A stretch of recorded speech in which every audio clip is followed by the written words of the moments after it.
Good evening, everyone, and welcome to another piano lesson with Warren. My name is Warren McPherson. If you're just joining us, thank you for hanging out. Every Wednesday, we talk about music theory here as it relates to gospel music and gospel musicians. So if you're new to the channel and you want to be notified on content like this every week, please hit the subscribe button and you'll be notified every week when we post a new tutorial on Wednesday. So a few weeks ago, about 2 weeks ago, we talked about upper structure triad, which is a type of voicing for extended harmony. And today we're going to take a look at quartal harmony, or also known as quartal voicing, which is another advanced technique that's used a lot for the more advanced gospel pianists and definitely jazz pianists, because this is a concept that sort of, came over from the jazz world once gospel got more modernized and we start using a lot of those chords. So today we're going to dive into quartal voicing, quartal harmony, what it is, and basically where you see these chords or particular type of voicing popping up a lot. Because, to get to that advanced gospel piano sound, we have to learn some of these concepts.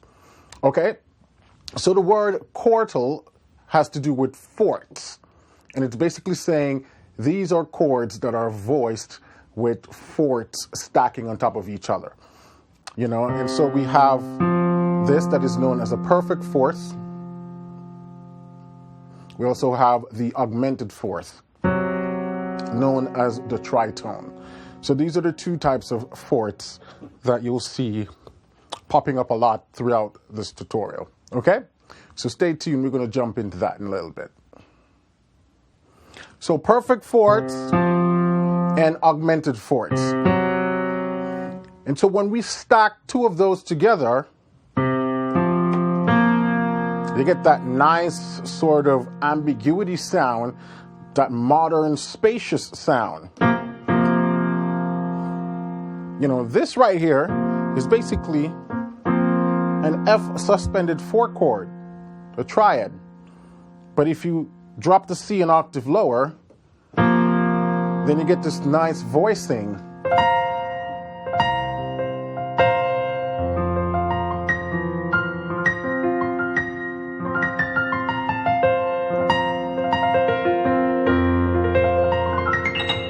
So if you're looking for a new way of sort of playing suspended chords, you don't have to, you can, open it into that quartal sound.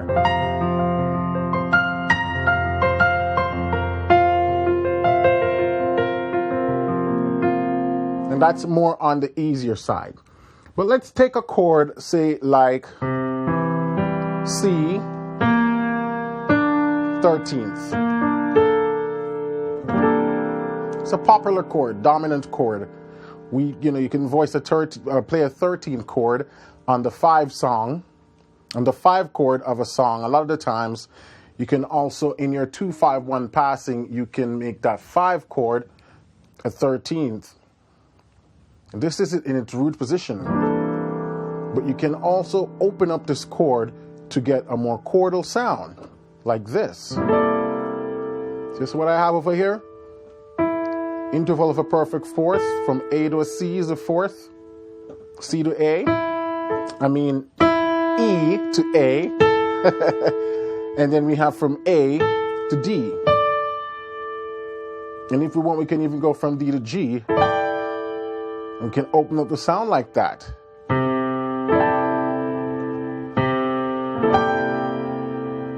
This would be a sort of a rootless voicing of the 13th chord. And right here I have an augmented fourth, the tritone, then I have all perfect fourths. And the same 13th chord sounds differently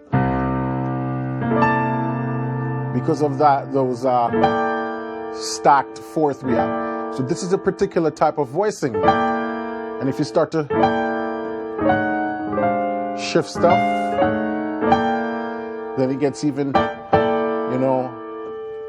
more ethereal. So basically that's what quartal voicing is. And so one of the things we do as advanced players, we try to look for that voicing a lot of the times when we're playing, you know. Another thing to also add is that the quartal voicings used a lot in rootless voicings. Now, there are two ways of looking at rootless voicings. We have the left hand rootless voicings. That's when we have a bass going, you know. Because you might see a jazz player might do this for a C13 chord. So we've got that nice quartal right here, and then they might just slip in this 7. It gives you a nice C13.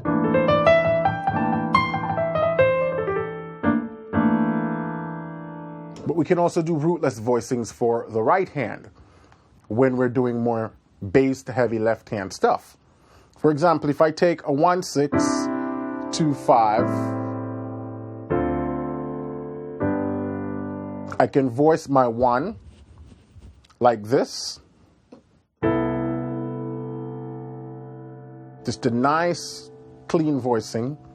And this is basically giving me like a C6. If I start to do this, then start to become more like a C13th. I mean, this would be like a C13th too without the 9, because we got that 7. This would be more like a C6 add 9, but you know, that's like an open C13th right there, a very scaled down version. If I go to my 6 and I do, you know, this is a flat 9. I mean, sharp 9. A7 sharp 9. But look at the voicing in the right hand. We got this nice tritone here, augmented fourth. Then we have a perfect fourth. So you get that nice chordal harmony again. If I go to my 2 and I come down like this, see that? Now I have again this nice augmented fourth right here, tritone, and a perfect fourth right there, which gives me this nice sort of D13th. Again, these are a more scaled down voicing, but we use them a lot when, you know, especially when the song is busy. You don't have time to fit all the notes in there. So we drop the non-essential notes. In a chord, in an extended chord, the most important note is the 3rd, the 7, and whatever else you want to throw in.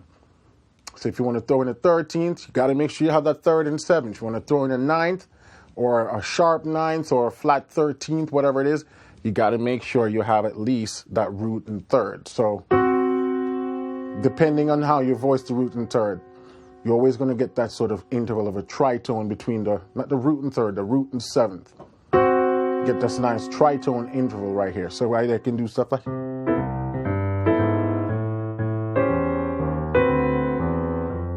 And this is another one, you know, a sort of clean version. Again, another quartal harmony version of my 5 chord, or I can even do something like... Give me the sharp 9th. So,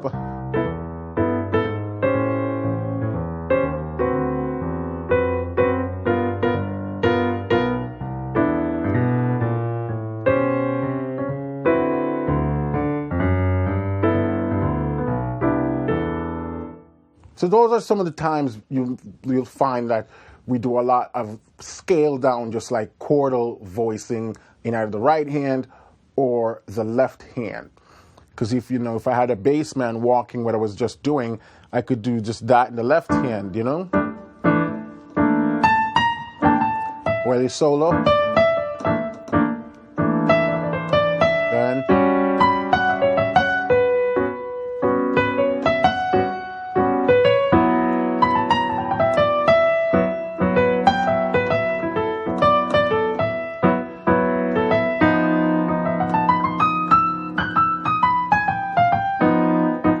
And then you start to sound like Herbie Hancock, Chick Corea, all those guys, you know?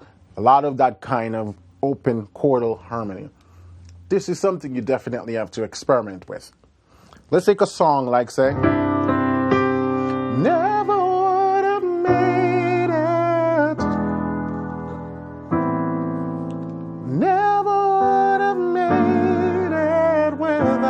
without you, I would have lost it all. But now I see you were there for me, and I can say I never would have made it. No, no, no, no, no.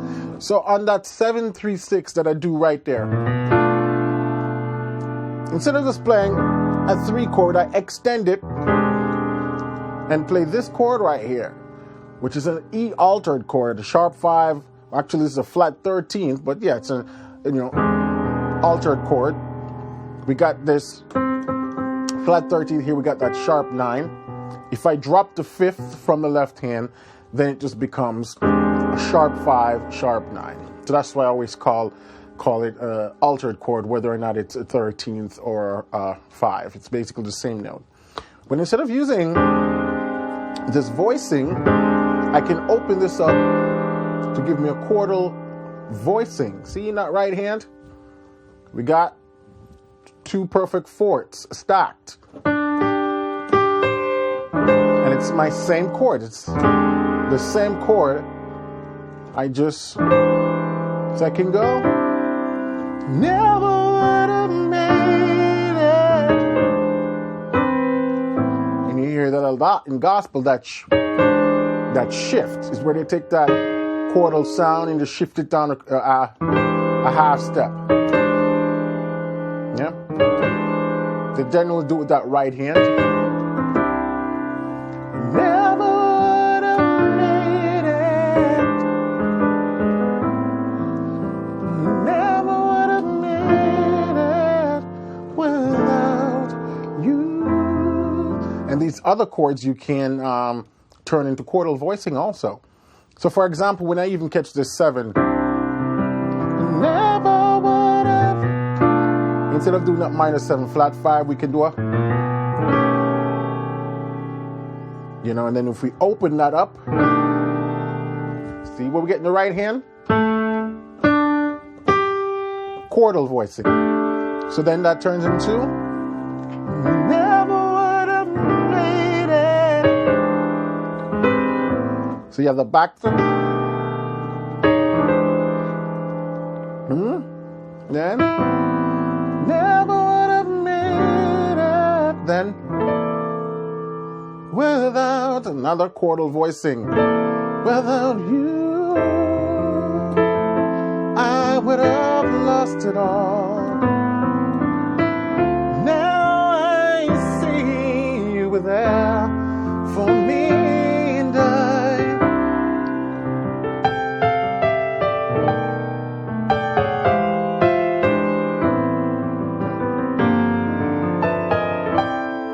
aha!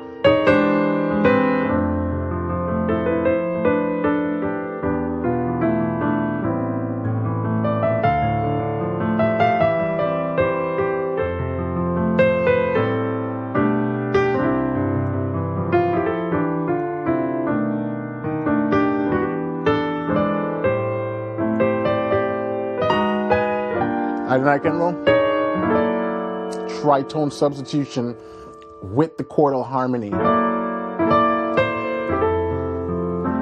So instead of going to that C 13th, I did a tritone sub to that F sharp, and I can still keep the same voicing in the right hand. See? It's just a substitution. And this becomes now sharp 9, sharp 5. So it's an altered chord that results to my F minor, F major 13th. So you see how those sounds, how the sound starts to come together? Never would have made it. Never would have made it. Without you, I would have lost it all.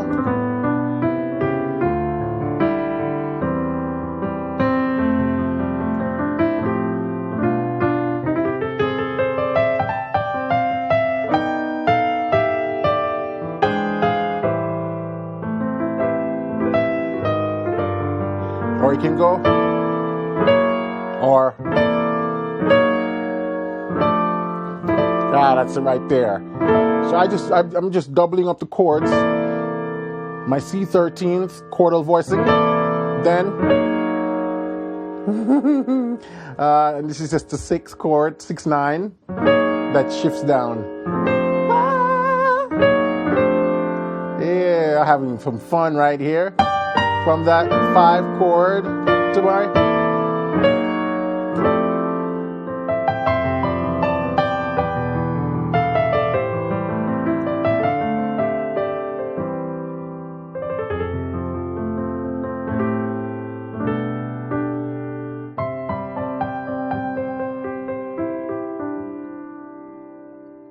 So that's all I got for you guys today. Is just to show you how you can take your standard chords and just start experiment with the voicing. You know, get used to seeing that sort of stacked fourth in that right hand and in the left hand. Once you have a bass man, it gives you more flexibility to do that stuff in your left hand.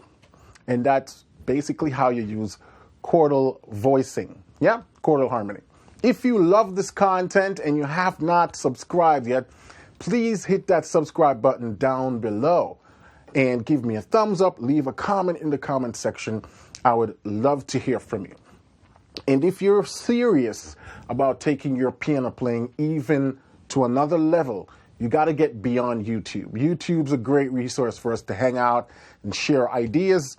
But if you want more structured course content with quizzes and follow-ups and mentorships, this is what I offer over on my website at pianolessonwithwarren.com for the folks who are serious to get to the next level, looking for more structure, more personalized one-to-one assistance.